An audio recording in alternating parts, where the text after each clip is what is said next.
Welcome back to Early Morning. Let's head on over to the top of the hill for some of the top stories in the country. Donald Trump may have a tougher time winning the Republican presidential primary in 2024 than he did in 2020.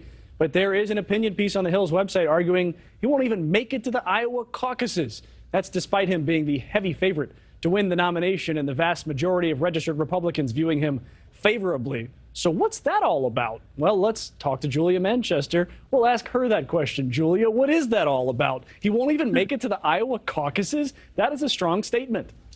It is a strong statement. I think there's a lot of time that's going to come between now and the Iowa caucuses. Look, we have President Trump under a number of investigations right now. He has that very much weighing on him. And I think there is some questions among Republican primary voters, as well as Republican officials and major Republican influencers and figures that say, do we want someone with this much baggage leading the party when we have so many young guns essentially waiting in the wings, and young people like Ron DeSantis, like Nikki Haley, even Vice President Mike Pence. So there's a lot of questions surrounding President Trump's future and, how effective of a candidate he'll be able to be, since he's already been president, since he sort of already represents a past Republican era.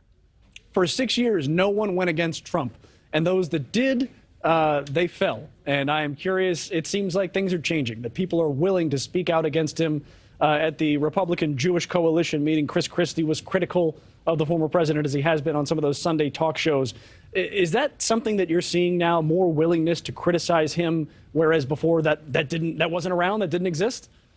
Yeah, I think there certainly is more willingness to criticize him, especially after the midterm elections just a few weeks ago. We saw that a number of Trump-endorsed candidates lost across the country, and it even led Florida Governor Ron DeSantis to essentially say, look at the scoreboard when he was asked about President Trump's insults or, jabs he's taken against him. So, we are already seeing sort of a weakening of a number of these MAGA or pro-MAGA, pro-Trump figures. And I have to say, Mitch, it's not just those public figures that we're seeing. I've been talking to a lot of operatives and, who would be considered pro-MAGA, very conservative, who would say, we don't want to be a part of the next phase of Trump, or Trump 3.0, if you will.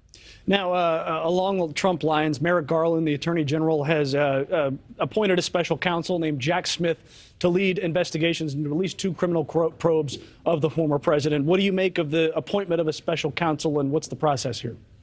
Yeah, it's amazing. We seem to be living in the special counsel era in Washington over the past 7 years or 5 years or so. We, of course, had Bob Mueller, and now we have this new special counsel. Look, I think Merrick Garland felt that, with President Trump announcing he is running for a 3rd term to be president, with sort of the political questions surrounding it, the political environment, that it would be best to appoint a 3rd party, a special counsel in this case. So we'll have to see where it goes. All right, that is Julia Manchester, a national politics reporter at The Hill. Thank you for joining us, Julia.